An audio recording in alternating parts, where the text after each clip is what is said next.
dneska jsme u nového videa a dneska si zhodnotíme skin Spikea. Takže první máme normálního Spikea, tomu bych dal takových 6 z 10.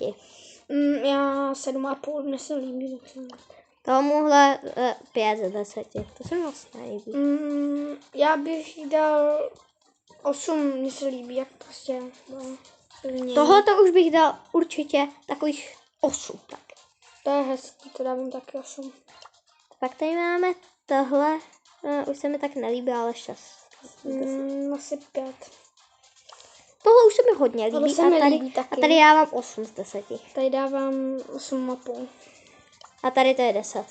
To taky dávám 10. Tady není co řešit. Jako jo, no. Zlatý, tam bych dal 7. Já 5. Stříbrnej taky 5. 5. Tak vidíte naše